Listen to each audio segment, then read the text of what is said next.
আপোনালোকক অন্বেষণৰ মজিয়ালৈ স্বাগতম জনাইছোঁ। মই আজি আপোনালোকৰ আগত আলোচনা কৰিবলৈ ওলাইছোঁ BEd পাঠ্যক্ৰমৰ থাৰ্ড পেপাৰৰ ফাৰ্ষ্ট ইউনিটৰ মেগজিমছ অফ টিচিঙৰ বিষয়ে। প্ৰিয় শিক্ষক শিক্ষাৰ্থীসকল, আহকচোন আমি এতিয়া আলোচনা কৰোঁ মেগজিমছ অফ টিচিঙৰ বিষয়ে বা শিক্ষাদানৰ সাধাৰণ নীতি বা বিধিসমূহৰ বিষয়ে। Maxims of teaching means those general ideas and methods of teaching which make teaching easy, interesting, creative and purposeful. যিবিলাক নীতি অনুসৰণ কৰি শিক্ষাদান কৰিলে শিক্ষাদান কাৰ্য সহজে বোধগম্য হয়, তাত সহজ হয় আৰু শিক্ষাৰ্থীসকল উপকৃত হ'ব পাৰে, তেনেধৰণৰ সাধাৰণ নীতি বা বিধিসমূহকে শিক্ষাদানৰ সাধাৰণ নীতি বা মেগজিমছ অফ টিচিং বুলি কোৱা হয়। Number 1, proceed from known to unknown, জনাৰ পৰা নজনালৈ যোৱা। Proceed from known to unknown. The teacher should go to the unknown things through known. শিক্ষকে যেতিয়া শিক্ষাদান কৰে তেতিয়া শিক্ষকে সদায় শিক্ষাৰ্থীসকলক জনা বিষয়বস্তুৰ আঁত ধৰি নজনাটোলৈ আগবঢ়াই নিব লাগে। তেতিয়া শিক্ষাৰ্থীসকলে বুজিবলৈ সহজ পায় বা সহজে তেওঁলোকে বুজিব পাৰে। কিন্তু শিক্ষাৰ্থীসকলক তেওঁলোকৰ জনা বিষয়বস্তু আঁত নধৰাকৈ যেতিয়া এটা নতুন বিষয়বস্তু হিচাপে বিষয় এটা উপস্থাপন কৰা হয়, তেতিয়াহ'লে তেওঁলোকে সেই বিষয়বস্তুটো বুজিবলৈ কিছু জটিলতাৰ সন্মুখীন হয়। Number 2, proceed from simple to complex. The teacher should not start their teaching with complex content directly. The teacher should first decide what is easy and what is difficult.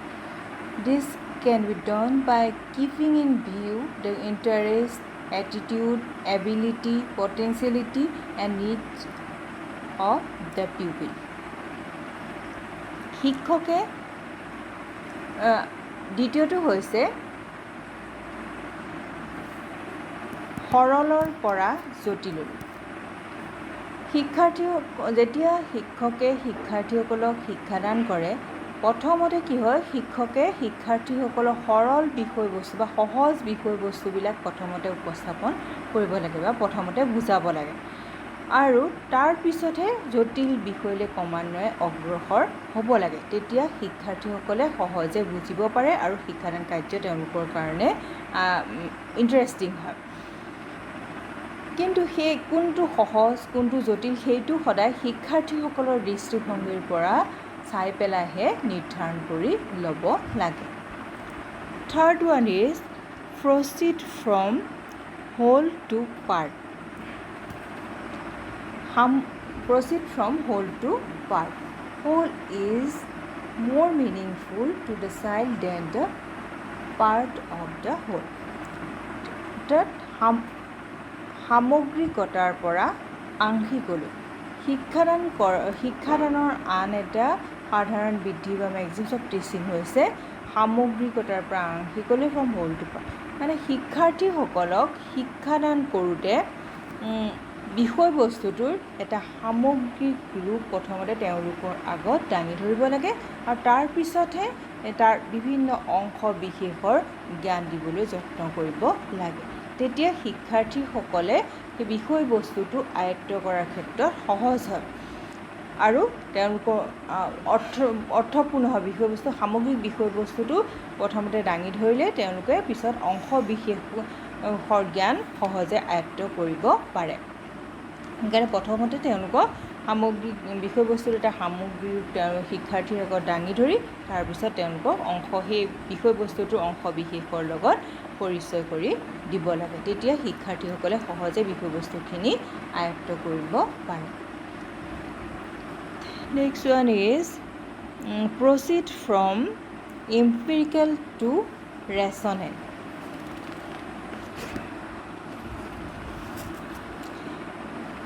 মানে পৰীক্ষাৰ পৰা যুক্তিলৈ। Proceed from empirical to rational. Empirical knowledge is based on observation and experience. Rational knowledge implies abstraction and argumentation. কি হয় আন এটা হৈছে পৰীক্ষাৰ পৰা যুক্তিলৈ শিক্ষাৰ্থীসকলক কোনো এটা বিষয়ৰ সত্য যেতিয়া শিক্ষাৰ্থীসকলৰ আগত প্ৰতিপন্ন কৰিবলৈ যোৱা হয় তেতিয়াহ'লে প্ৰথমতে তেওঁলোকক যুক্তি দি বুজাবলৈ কেতিয়াও চেষ্টা কৰিব নালাগে প্ৰথমতে তেওঁলোকক পৰীক্ষামূলক অৰ্থাৎ বাস্তৱ ভিত্তিক বা অভিজ্ঞতা ভিত্তিক আৰু পৰ্যবেক্ষণ ভিত্তিক তেওঁলোকক জ্ঞান দিবলৈ যত্ন কৰিব লাগে তেওঁলোকক বিষয়বস্তুটো পৰীক্ষা কৰি প্ৰমাণ কৰি বিষয়বস্তুটোৰ সত্যাসত্য পৰীক্ষা কৰি প্ৰমাণ কৰি দেখুৱাব লাগে আৰু তাৰ পিছতহে যুক্তিৰ অৱতাৰণা কৰিব লাগে প্ৰথমতে বিষয়বস্তুটো যুক্তিৰে প্ৰতিপন্ন কৰিবলৈ কেতিয়াও যাব নালাগে তেতিয়া কি হ'ব শিক্ষাৰ্থীসকলক যুক্তি গ্ৰহণ কৰিব পৰাকৈ তেওঁলোকে মানসিকভাৱে হয়তো প্ৰস্তুত হৈ উঠিবও পাৰে সেইকাৰণে প্ৰথমতে যেতিয়া তেওঁলোকক পৰীক্ষা কৰি দেখুওৱা হয় তেতিয়াহ'লে তেওঁলোকে পিছত যুক্তি গ্ৰহণ কৰিবৰ কাৰণে মানসিকভাৱে প্ৰস্তুত হৈ উঠিব next proceed from analysis to synthesis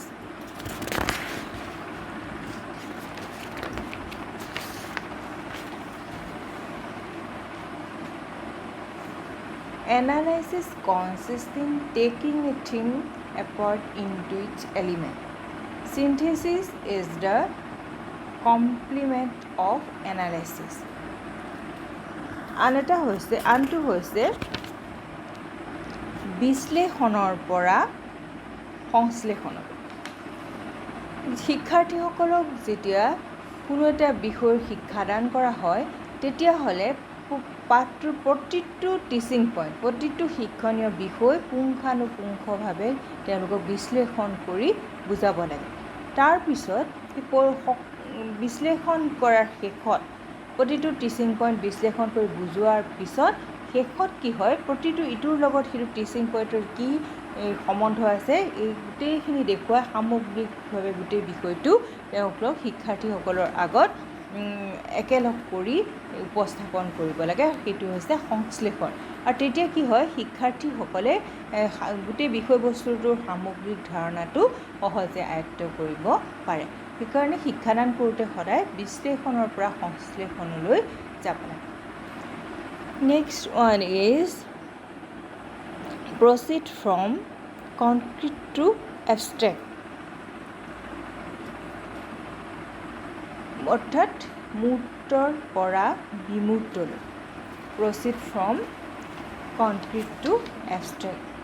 Concrete means existing in a material or physical form. Abstract means existing as an idea, feeling or quality and not as a material or physical form.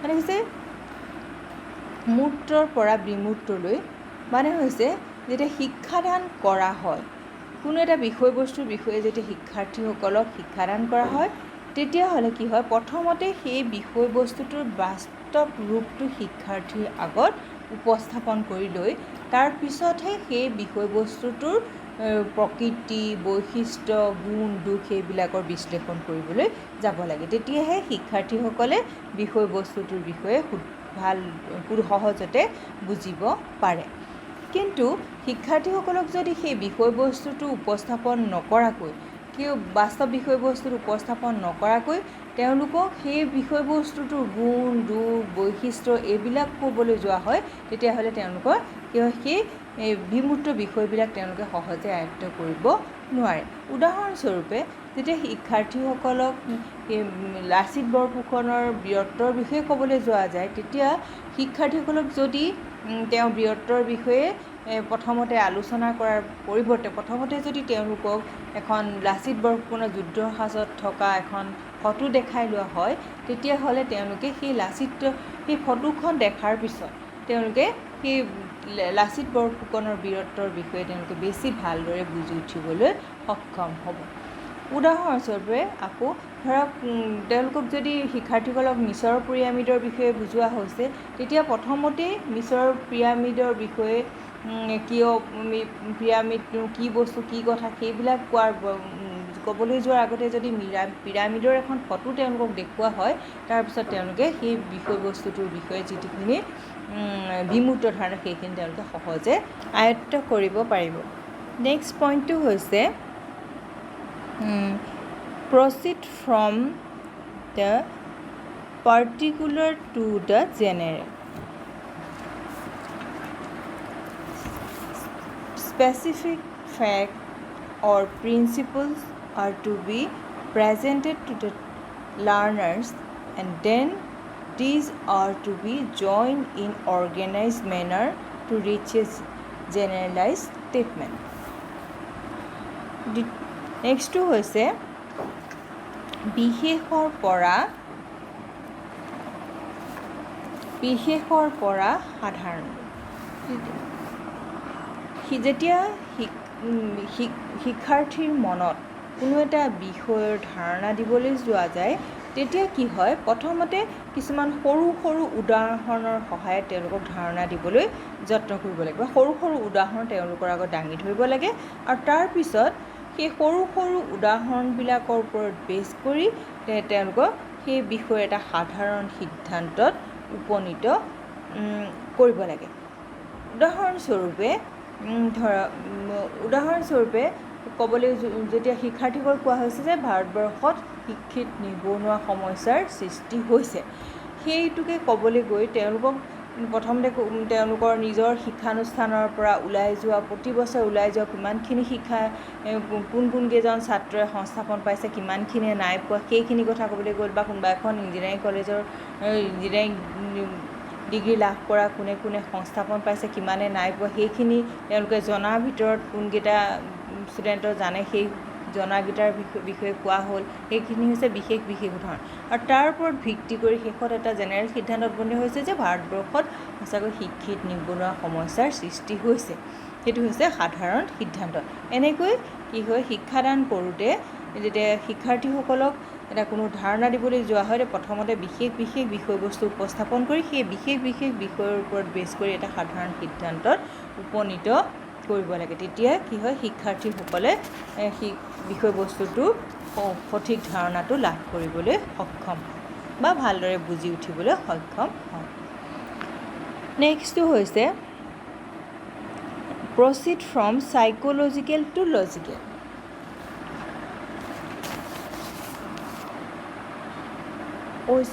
Proceed teaching in the psychological way, that is taking into consideration the size, interest, need, reaction and mental makeup. Logical arrangement of the selected content should come later. প্ৰথমতে কি হয় যেতিয়া আমি শিক্ষাদান কৰিবলৈ যোৱা হয় তেতিয়াহ'লে শিক্ষাৰ্থীসকলক প্ৰথম অৱস্থাত তেওঁলোক কি হয় মনোবিজ্ঞানসন্মত বিষয়ৰ ওপৰত গুৰুত্ব দিব লাগে। তাৰমানে কি হয় শিক্ষাৰ্থীসকলক কি বিষয়বস্তু শিকোৱা হ'ব কেনেকৈ শিকোৱা হ'ব কি পদ্ধতি প্ৰয়োগ কৰা হ'ব তেওঁলোকক মনোযোগ আকৰ্ষণ কৰিবৰ কাৰণে কেনেকুৱা ব্যৱস্থা গ্ৰহণ কৰা হ'ব তেওঁলোকৰ শক্তি সামৰ্থ্যৰ প্ৰয়োজন অনুসৰি কোনবিলাক বিষয় তেওঁলোকক শিক্ষাদান কৰিব লাগিব সেই বিষয়বিলাকক প্ৰথমতে গুৰুত্ব দিব লাগে। তাৰপিছতহে সেই বিষয়বস্তুখিনি ক্ৰমান্বয়ে যুক্তিৰে চালি জাৰি চাই কোন আৰম্ভণিত কোনটো কৰিব কেনেকৈ তেওঁলোক বিষয়বস্তুটো যুক্তিৰে চালি জাৰি চাই পেলাই তাৰপিছত এৰেঞ্জ কৰিব লাগে কেনেকৈ তেওঁলোকৰ আগত বিষয়বস্তুবিলাক উপস্থাপন কৰিব লাগিব। কিন্তু প্ৰথমতে যে শিক্ষাৰ্থীসকলক মেণ্টেলি তেওঁলোকে শিক্ষা গ্ৰহণ কৰিবৰ কাৰণে কেনেকৈ প্ৰিপেয়াৰ কৰিব লাগিব বিষয়বস্তুটো তেওঁলোকৰ আকৰ্ষণীয় হ'বৰ কাৰণে কেনেকুৱা পদ্ধতি প্ৰয়োগ কৰি পেলাই তেওঁলোকৰ আগত উপস্থাপন কৰা হ'ব আৰম্ভণি কেনেকৈ কৰা হ'ব সেইবিলাক বিষয় মনোবিজ্ঞানসন্মতভাৱে নিৰ্ধাৰণ কৰি ল'ব লাগে বা প্ৰথমতে মনোবিজ্ঞানসন্মতভাৱে আগবাঢ়ি তাৰপিছত কি হয় বিষয়বস্তুখিনি নিৰ্ধাৰণ হৈ যোৱাৰ পিছত তেওঁলোকক সেইখিনি যুক্তিৰে চালি জাৰি চাই সেইখিনি এৰেঞ্জ কৰিব লাগে শিক্ষাৰ্থীৰ আগত উপস্থাপন কৰিব কাৰণে। Last proceed from the actual to representative. The teacher should always try to give first-hand knowledge about actual things. সদায় শিক্ষকে শিক্ষাদান কৰোঁতে পইণ্টটো হৈছে প্ৰকৃতৰ পৰা প্ৰতিনিধিত্বমূলক। শিক্ষকে যিমান দূৰ সম্ভৱ হয় শিক্ষাদান কৰিবলৈ যাওঁতে প্ৰকৃত বিষয়বস্তুত উপস্থাপন কৰি শিক্ষাৰ্থীসকলক জ্ঞান দান কৰিবলৈ যত্ন কৰিব লাগে। তেতিয়া তেওঁলোক যথেষ্ট ইণ্টাৰেষ্টিঙো হয় আৰু শিক্ষাৰ্থীসকলে সহজে আয়ত্ব কৰিব পাৰে। কিন্তু সদায় কি হয়, সকলো বিষয়বস্তু ক্লাছৰুমত আনি বাস্তৱ বস্তুটো উপস্থাপন কৰাটো সম্ভৱ নহয়।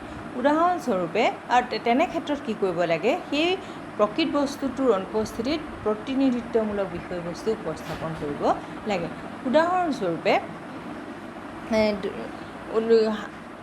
হাতীৰ বিষয়ে শিক্ষা দিছে, বনৰীয়া জন্তু যেনিবা নহয়, হাতীৰ বিষয়ে যেনিবা শিক্ষা দিবলৈ কৈছে, বা তেতিয়া কি হয়, হাতীটো আনি পেলাই ক্লাছৰুমত সঁচা সঁচিকৈ প্ৰদৰ্শন কৰি শিক্ষাদান কৰাটো সম্ভৱ নহয়। সেই ক্ষেত্ৰত হাতীৰ এখন চিত্ৰ শিক্ষাৰ্থীসকলৰ আগত প্ৰদৰ্শন কৰি শিক্ষাদান কৰিব লাগে। আৰু যেতিয়া সম্ভৱ হয়, যদি আমি ফল মূলৰ বিষয়ে শিক্ষাদান কৰিবলৈ গৈছোঁ, তেতিয়াহ'লে ফল মূল সঁচা সঁচিকৈ কিছুমান ফল মূল আনি পেলাই শিক্ষাৰ্থীৰ আগত প্ৰদৰ্শন কৰিব পৰা যাব। গতিকে তেনে ক্ষেত্ৰত সঁচা সঁচি ফল মূলকে শিক্ষাৰ্থীৰ আগত উপস্থাপন কৰি তেওঁলোকক ফল মূলৰ বিষয়ে শিক্ষাদান কৰিব লাগে। আৰু যেতিয়া এনেকুৱা কিছুমান বিষয় লাচিতৰ বীৰত্বৰ বিষয়ে কৈছোঁ, মিছৰ পিৰামিডৰ বিষয়ে কৈছোঁ, বা হাতীৰ বিষয়ে শিক্ষা দিছোঁ, বা একদম আটাইতকৈ ওখ গছজোপাৰ পৃথিৱী, সেই গছজোপাৰ বিষয়ে শিক্ষা দিব, তেনে ক্ষেত্ৰত আচল বস্তুটো যিহেতু ক্লাছৰুমত আনি উপস্থাপন কৰাটো সম্ভৱ নহয়, তেনেকুৱা ক্ষেত্ৰত প্ৰতিনিধিত্বমূলক বিষয় উপস্থাপন কৰি শিক্ষাৰ্থীসকলক শিক্ষাদান কৰিব লাগে। তেতিয়া শিক্ষাদান কাৰ্য ফলপ্ৰসূ হয়। আজিলৈ মোৰ আলোচনা শেষ হৈছে। নিশ্চয় আপোনালোক উপকৃত হৈছে। গতিকে আজিলৈ সামৰিছোঁ আলোচনাটো। ধন্যবাদ।